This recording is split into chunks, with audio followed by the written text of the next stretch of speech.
It doesn't take much to notch up the creepiness factor of the back swamp marshes of Louisiana. Developer Capcom accepted the challenge, grabbed the dial, and turned it to max.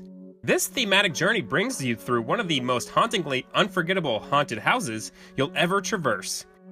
I hope you packed your overnight bag, because your stay in the wetlands will not end soon, and it certainly won't be pleasant. Welcome everybody, DeltaBugles here, bringing you an honest second opinion of Resident Evil 7, Biohazard.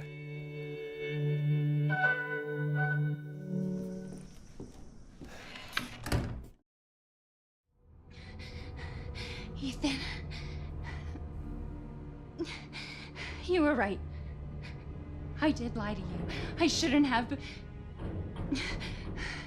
All I can say is that if you get this,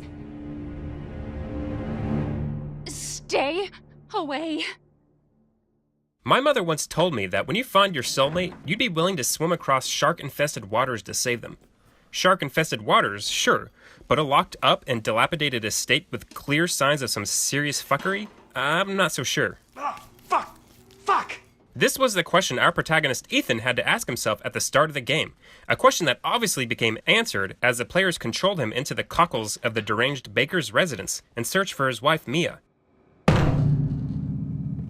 Our journey begins when a mysterious email appears from Mia that initially brings Ethan to Dulvey, Louisiana, where the estate is located, and evidently where his wife is.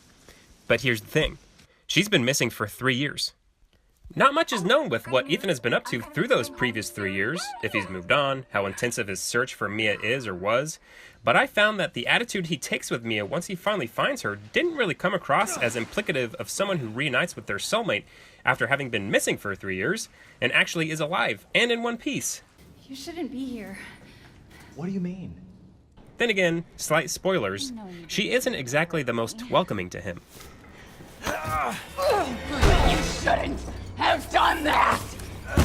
Though the baker's home initially appears abandoned, you find out soon that that is not the case, and the occupants' sinister motives of bizarrely wanting you to be a part of their tight-knit family are not immediately known and involve a large quantity of pain. I'm a boy.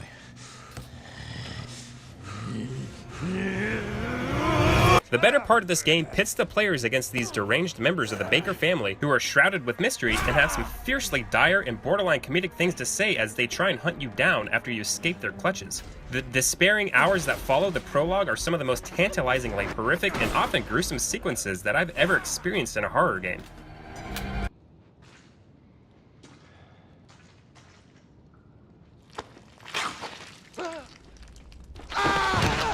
The game level is mostly open world for the better part of the game, but it mostly takes part of the property of the Bakers. Each crazed member of the family patrolled a different sector of the estate and would eventually go on to be the boss, breaking up the chapters within the game and driving the story to another point within the map.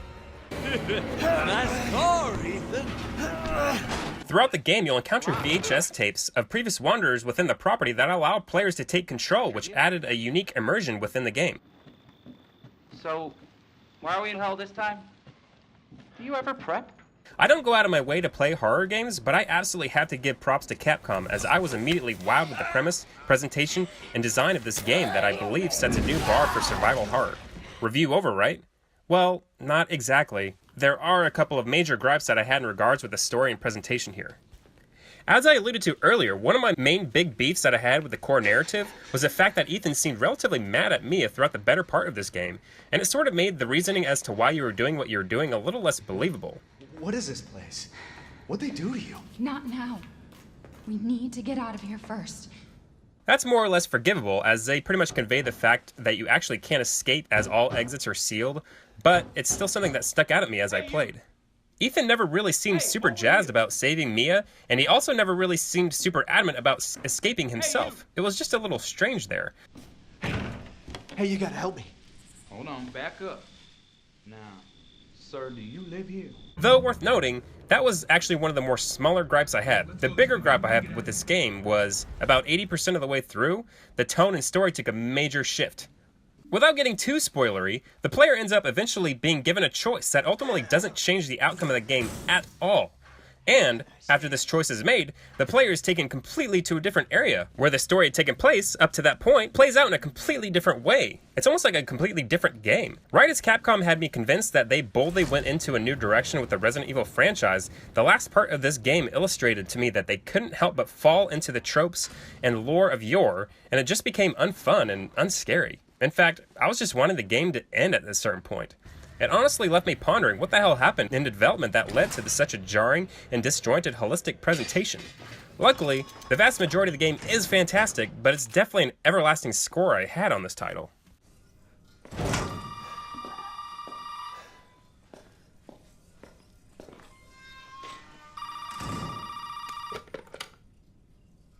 You did good, Ethan. Resident Evil 7 is the first game to be played in the first person and developed on Capcom's new RE engine, which obviously had special considerations for VR. I have not played this game in VR, but I'm told the experience is pretty decent.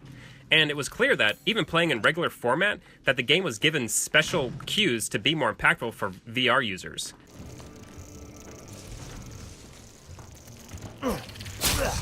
I also imagine the game is exponentially more scary in VR. The game otherwise looks and plays great on this new engine, running at a locked 60 frames per second on all platforms. Special care was given to little subtle details and animations within the game world that really kept you on edge. I'm purposely trying not to be too specific, but there were some character models that were slightly janky and overall somewhat lacked variety, which is a sticking point to an otherwise really well thought out game. Really the best way I can describe the way I felt while playing this game was queasy, as there was just so much detail and nastiness caked onto all of the architecture and the setting in general. Jesus, fuck! They also didn't hold back on the violence in this game. There were a few mini parts that were so grisly that it would make even the most seasoned horror connoisseur grimace. Throughout the game, you'll eventually amass a small arsenal of your typical weaponry, though the ammo you find in this game is not unlike mining for gold, that is an extremely scarce and precious commodity. I am a meticulous gamer, and I will scour every square inch of the game world searching for things, and I still had a hard time of keeping enough ammo to give me that warm and fuzzy when entering a new and unknown part of the house. You're not going to be given a wealth of inventory space to deal with, but it upgrades throughout the game. I'm assuming this was done intentionally just to make the struggle more real. Controls in the game did feel a little stiff, but it begs the question if it was done intentionally to help convey a sense of tunnel vision and lower your awareness. The game runs and looks so good that the stiffness didn't really bother me, and I never felt like it was a major handicap in the heat of battle. Horror games live and die by how great or poor their sound design is, and I can say that the sound and music in this game is definitely in the category of great.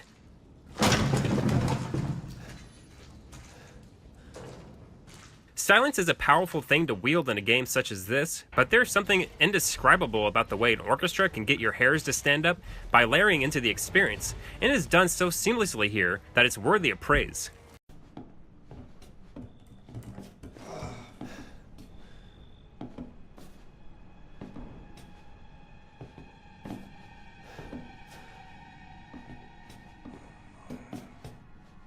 Throughout the game, you'll constantly hear little thuds and knocks around the house that really mess with your mind, and oftentimes, the game will come to a screeching halt and blanket you with fear.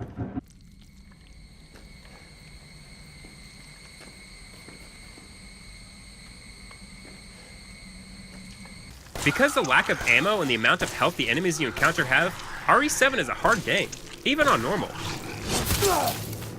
I completed the game in about 11 hours, but I also missed the handful of both the types of collectibles in the game, one being bobbleheads and the other being antique coins. As I stated before, I'm a scavenger, and the fact that I missed a handful of them speaks to how well hidden some of them are. Having said all of that, there are trophies for this game that require you to beat the game on Madhouse difficulty, find all the collectibles, while in that difficulty, beat the game with using less than 3 health packs, beat the game in less than 4 hours, and beat the game while only using your safe room item box 3 times or less. There are some games where you just gotta let them go. This is one of those games.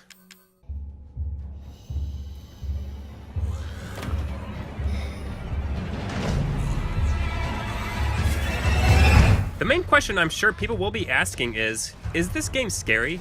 And I'll answer that anecdotally. You know when you were a kid and you'd go to the haunted house or an amusement park that had one of those scary rides like the Tower of Terror at Disney World? The mere thought of going into it was so frightening.